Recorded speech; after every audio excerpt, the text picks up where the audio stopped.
एक बड़ी खबर दोस्तों शेयर की है पवनदीप राजन को लेके। एक एमएलए है उमेश कुमार, वो पहुँचे नोएडा। एक्सीडेंट के बाद पवनदीप राजन का उन्होंने जाना है हाल, और क्या कहते हैं वो भी आपको बता देता हूँ। देखो, मैंने आपको सुबह ही बताया था कि जो प्रोसेस है वो एक्चुअली जो अपडेट ही आई है पवनदीप की फैमिली की तरफ से, वो भी मैंने आपके साथ शेयर की थी। ये लेटेस्ट न्यूज़ है कि एमएलए उमेश कुमार जो है नोएडा पहुंचे एक्सीडेंट के बाद। पवनदीप राजन का जाना हाल उन्होंने, और पवनदीप राजन अगर आप कहें तो एट प्रेजेंट वो मतलब होश में है, मतलब सोए हुए नहीं थे वो। और ये लेटेस्ट लाइव पिक है जो फेक नहीं है, जो ओरिजिनल पिक है। Yes, obviously he so weak, no doubt, but observation में है। और वैसे देखा जाए तो यू कैन से दैट कि यस, खतरा टला है, क्योंकि जो कल रात के 6 घंटे थे, ऑलमोस्ट 5 से 6 घंटे, यू कैन से दैट कि जिस तरीके से वो फ्रैक्चर्स वाला एंगल ऑलमोस्ट, हाँ, जो हार्ड वाले फ्रैक्चर्स थे वो उस पर हो चुका है। जो प्रक्रिया होनी चाहिए वैसे वो इम्पोर्टेंट था, जल्दी ही उसकी रिकवरी के लिए जो हुआ है। अब छोटे मोटे ऑब्वियसली फ्रैक्चर्स है। अब देखो, बंदे ने इतना सहा है तो ये छोटा है, जो बचा है वो वाला एंगल इतना टेंशन वाला नहीं है। तो फैंस ने अब थोड़ा सा हार्ट ये रहना चाहिए फैंस। एक बात यहाँ पे वो मैं आगे कंटिन्यू कर रहा हूँ, पहले ये पढ़ लेता हूँ मैं। एमएलए ने क्या कहा है, देखो। उमेश कुमार, उत्तराखंड के लोकप्रिय गायक और हमारे छोटे भाई पवनदीप राजन के एक्सीडेंट की खबर सुनकर हम बहुत विचलित थे, मन बहुत विचलित था। मैंने अपने सारे काम छोड़कर नोएडा पहुंचकर पवनदीप का हालचाल जाना। एक सर्जरी हो चुकी है और कुल 4 सर्जरी होनी है, लेकिन राहत की बात है पवन अब खतरे से बाहर है। यहाँ पे ये बात गौर करने वाली, जो मैंने पहले ही सुबह ही बोला, जो मेन सर्जरी थी ना, obviously there are 3-4 minor surgeries, जो मैंने पहले भी बोला आपको, कल ही, सॉरी, सुबह ही बोला था कि वो तो पवनदीप राजन की जो फैमिली है उन्होंने भी कहा है कि जो मेन कल का जो टाइम था वो बहुत ज़्यादा नाजुक था। जी हाँ, तो आप इसमें अब निश्चिंत हो जाइए पवनदीप के फैंस, टोटली। जी हाँ, ये गारंटी है, वारंटी है, सब कुछ मानो, निश्चिंत हो जाइए अब। हाँ, वो 4 सर्जरी उसका भी मैं आपको बताऊंगा। वो देखो यार, क्या है मतलब, जो मेन वो फ्रैक्चर वगैरह था उस पर ये हो गया है, लेकिन अब कुछ छोटी मोटी चोटें भी तो लगती है, बराबर है। तो उनके लिए अब आप बोलोगे फिर गैप के साथ क्यों ये लोग सर्जरी करेंगे? ऑब्वियस है यार, क्योंकि फुल बॉडी पे डायरेक्ट थोड़ी ना अटैक कर सकते हो आप। जो मेन मेजर थी वो ही इम्पोर्टेंट, ये बात है, ये याद रखना दोस्तों। मेन जो हार्ट वगैरह वाला एंगल है वहाँ पे कुछ भी नहीं हुआ, नॉट एट ऑल। ये याद रखो, ये सबसे इम्पोर्टेंट बात है।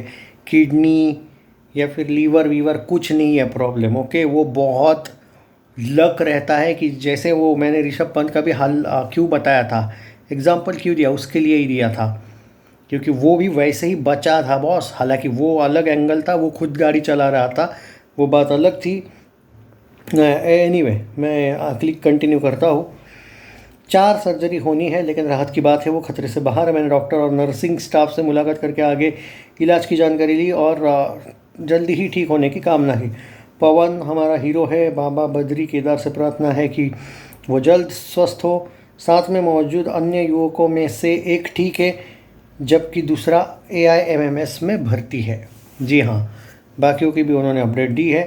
एट प्रेजेंट दोस्तों ये है लेटेस्ट सिचुएशन। अब यहाँ पे मैं वो क्लियर कर देता हूँ आपको कि कुछ लोग मुझसे पूछ रहे थे भाई कि अगर ये जो फ्रैक्चर है, क्योंकि जैसे अब मैंने जो एग्ज़ाम्पल दिया था ऋषभ पंत वाला, ऑब्वियसली कुछ लोग मुझे बार बार उसको लेके भी पूछ रहे हैं कि भाई उसको ऑलमोस्ट 1 साल लगा रिकवर होने को, एक नहीं इनफैक्ट ज़्यादा। ऋषभ पंत को याद होगा।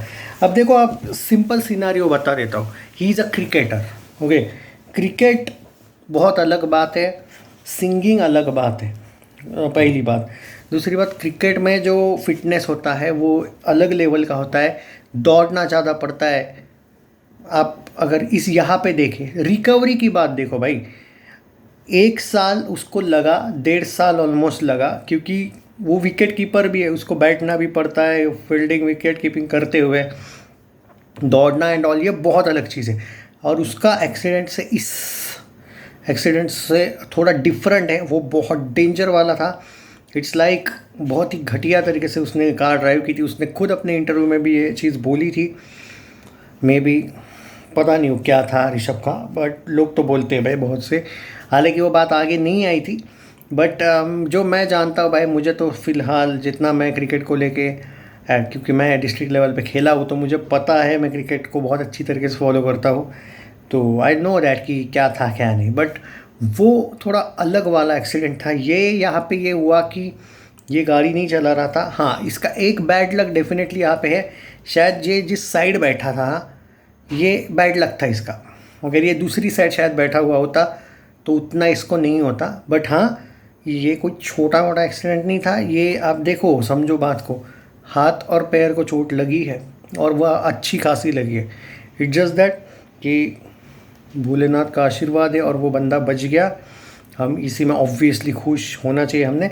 हाँ, अब यहाँ पे आते हैं वो रिकवरी वाला टाइम। अगर आप मुझसे पूछोगे कि कितना टाइम लगेगा, देखो रिकवरी के लिए, देखो अब वो उसके जो 4 सर्जरीज बाकी है, इसमें तो कोई शक नहीं है कि बेड रेस्ट जो होती है वो ज़्यादा दिन रहेगी। बट अगर आप if you are thinking about 1 year लगेगा एंड ये नहीं भाई, देखो ट्रीटमेंट है, ये तो नहीं बोल सकते। देखो 2 महीना आप, अब हो सकता है कि 1 महीने के अंदर अंदर भी डिस्चार्ज मिल जाए। कुछ कभी कभी ऐसा करते हैं ये लोग, बड़े लोग, कि जो घर पे हम करेंगे भाई इलाज, अगर कुछ मेजर इशू नहीं होगा कोई, बाकी वो टेस्टिंग वेस्टिंग के साथ घर भी भेज सकते हैं, वो उसकी मर्ज़ी है। घर पे थोड़ा सलाइन वलाइन की अगर ज़रूरत पड़े तो, और अगर ठीक हो जाए, स्वास्थ्य ठीक हो जाए, तो देखो इवेंट और कॉन्सर्ट करने के लिए थोड़ी एनर्जी लगती है आपको चार्ज होने के लिए। मैं आपको ये एश्योरिटी दे सकता हूँ इस बात की कि 3 से 4 महीने भाई आप वो कॉन्सर्ट्स को लेके भूल जाओ। अगर मैं यही कहूँगा, वो चॉकलेट वाले थोड़े मेंटल टाइप के लोग हैं, अब वो उसको फोर्स ना करे किसी मामले में। वैसे देखा जाए तो इसने कम से कम 3 से 4 महीने नॉर्मल डायरेक्टली सब कुछ भूल के रेस्ट करना चाहिए। मतलब देखो, कभी कभी अब जब कोई पेशेंट होता है तो उसको एंजॉय के लिए बोला जाता है, टीवी देखो, आईपीएल देखो, खुद के कॉन्सर्ट्स देखो, किसी के सिंगिंग विंगिंग वाला एंगल देखो, मूवीज़ देखो। ऐसा ही वो हॉस्पिटल में भी माहौल बनाया जाता है ऑल ओके करने के लिए। जो उसकी एट प्रेजेंट हालत है, ओके, बहुत बेहतर रिकवरी की है उसने, जल्दी की है। तो वो जो जल्दबाजी एंगल है, देखो he is not a cricketer, तो वो 6 महीने 8 महीने 1 साल वाला एंगल यहाँ पे नहीं आता है। हाँ, बट पैर और हाथ जल्दी, मतलब नीट, आप कहते हो कि भाई अच्छे एकदम टोटल आपको वो ऑल क्लियर वाला चाहिए ना, तो 4 महीने उसको बेड रेस्ट करनी पड़ेगी। अगर वो, जो मैं जितना मैं जानता हूँ उसको लेके, कम से कम 4 महीने, ज़्यादा नहीं भाई, चलो छोटा कॉन्सर्ट है मैं कर लेता हूँ, ये वाला एंगल अगर नहीं करे और वो चॉकलेट वाले वगैरह कोई प्रेशर डाले तो भाई छोड़ दे वो, या ऐसे ऑर्गेनाइजिंग इवेंट अगर ये ऐसा कुछ, वो भी नहीं डालेंगे वैसे प्रेशर। ये वो बहुत बड़ा बंदा है, बड़ा आदमी है, कोई वैसा नहीं कर पाएगा। और चॉकलेट वालों को भी इतना बड़ा बंदा जो है वो कभी अपने हाथ से जाए ऐसा नहीं लगेगा कि भाई ये ऑर्गेनाइजिंग जो है वो छोड़ दे उसको, ऐसा तो नहीं होना चाहिए ना। तो वो मतलब इसने छोड़ दिया देना चाहिए उनको, वो तो ऐसा कभी नहीं करेंगे। तो इसलिए यही एक बात है दोस्तों कि मुझे लगता है जो रिकवरी टाइम है उसको लगेगा 4-5 महीना। एंड करेक्ट, और एकदम अगर आप चाहते हुए कॉन्सर्ट वगैरह कब आएगा, आई थिंक 4-5 महीने के बाद आप एकदम रेगुलर वाला कॉन्सर्ट वगैरह एक्सपेक्ट कर सकते हो। और अगर नॉर्मली आप चाहते हो कि यार एटलीस्ट इंस्टाग्राम वगैरह, वो तो वैसे तो अभी भी वो इंस्टाग्राम वगैरह चला सकता है, बात वो नहीं है। He is ready to talk also. हाँ, मतलब अब वो बेहोश वाला एंगल वगैरह नहीं है। बट हाँ, अगर आप ओके वाला भी रिकवरी चाहते हो तो 2 महीने तक, शायद 2 महीने के बाद आप उसको अच्छी तरीके से चलते हुए देखोगे, ऐसा मुझे ओवरऑल उस सिचुएशन से लगता है। शायद वो डॉक्टर जो रहते हैं वो इतना ज़्यादा भी ये नहीं करेंगे। 3 महीना आप एक्सपेक्ट करो रिकवरी, बहुत अच्छी वाली रिकवरी का एक्सपेक्ट कर रहे हो तो 4-5 महीना डेफिनेटली।